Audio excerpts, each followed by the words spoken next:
Welcome, everyone. Have you ever felt, a bit confused about your own comfort levels with privacy online? One minute you're fine sharing something, the next you're not. Happens all the time. Right. Or maybe you've wondered why companies seem to struggle so much with getting consumer trust right, despite all the privacy policies? Yeah. Endless updates. Exactly. Well, today we're diving into that. And hey, before we really get started, if you like these kinds of explorations, please do subscribe to our channel. Helps us a lot. Definitely. So yeah, today's topic is this paradox. Why our desires for privacy can seem so, well, inconsistent in this super connected world. I mean, data collection is everywhere. We've got laws like CCPA, GDPR. Privacy is a big deal. It absolutely is. Yeah. But what's fascinating and maybe a bit maddening for researchers is how complex and contradictory people's stated desires often seem. Researchers call it fluid. Fluid. Yeah. And this isn't new. For decades, studies have shown really different results about privacy concerns. It just completely depends on the situation, the context. Ah, context. So it's not just a feeling then. Like you're okay sharing your location for, say, a pizza delivery. Makes sense, right? Yeah, but you'd never want that same location shared on a social media app, maybe. That's the fluidity. That's exactly it in action. Mm-hmm. And researchers, thankfully, have moved beyond just pointing this out. They've actually developed a pretty neat way to analyze how this context affects our privacy feelings. Okay, so how does that work? How do we get a handle on context? Well, they've zeroed in on two key effects, drawing from some basic ideas in psychology about how the strength of a situation shapes us. The first one is called range restriction. Range restriction. Yeah. This kicks in during what they call strong contexts. So think about being asked for your social security number. Oof. Yeah. Instant no or serious concern, right? Exactly. Almost everyone has strong privacy concerns there. So the range of possible responses gets, well, restricted. It narrows right down to very concerned. Okay, I see. And this can make those big surveys showing high overall privacy concerns seem a bit inflated sometimes. Because that specific question triggers such a strong, almost universal reaction. So those high numbers we sometimes see, they might be skewed by these really strong context questions. Like asking about your SSN is like hitting a nerve for everyone. Pretty much. It highlights that gap we sometimes see between what people say they feel in a survey and maybe what they actually do day to day. Concern is real, but the context dials up the intensity of the stated concern. Gotcha. Okay, so that's range restriction in strong context. What's the flip side? The flip side is situational uncertainty.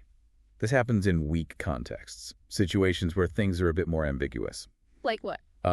Maybe discussing your political views online, for example. It's less clear-cut. People might interpret privacy differently in that scenario. What feels private to one person might not to another. Right, much more varied. Exactly.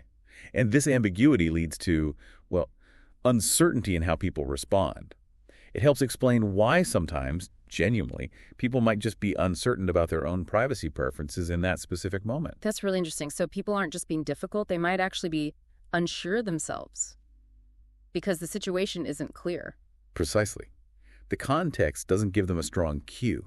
So if context can restrict answers and also make people uncertain, how do we, measure this? Yeah, how does this framework actually work? So the framework maps these effects onto like a two-dimensional chart. Think of it that way.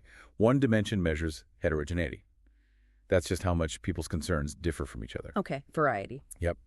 And the other dimension is uncertainty, how clear or muddled those concerns are for individuals in that context. Okay, variety and clarity makes sense. Can you give examples? Sure. So back to the SSN example. That's very low heterogeneity, almost everyone agrees, and low uncertainty people are very clear their concern. Right. High concern, low variety, high clarity. Exactly. But then take something like posting photos on public social media. There you see high heterogeneity, lots of different opinions and behaviors. All over the map. But often, individuals have low uncertainty about their own choice in that situation. They might be perfectly comfortable sharing vacation pics publicly, or maybe they're absolutely against it. They're usually clear on their own stance, even if it differs wildly from others. I get it. So the SSN is universally alarming, while social media is like a personal choice people are clear about, even if those choices vary a lot. You got it. And this framework is super useful. It helps explain why different surveys might get conflicting results. It also helps figure out if findings from one specific privacy situation, like asking about health data, can even apply to another, like shopping habits. It's like a diagnostic tool then, not just for researchers, but for, well, for us trying to navigate all this. Exactly. And it's not just theoretical. This has been tested and validated using big, real-world surveys. Think Pew Research Center, Gallup polls. Oh, wow, so it holds up. It does. They've even used it to show how these context effects have shifted over time for major services like, say, Facebook or Google as public awareness changes. That's fascinating. So for everyone listening, this really helps make sense of things. When you feel that weird inconsistency in your own privacy choices or see a friend share something you'd never post. It's often the context. Right. It's the context shaping those feelings. Understanding this helps you understand yourself better online and maybe why there's so much conflicting info out there about what consumers want regarding privacy. It makes you a bit more savvy, you know? Definitely. Just recognizing how much the situation matters Mm-hmm. is a powerful thing. It gives you a better lens for this whole digital world. Absolutely.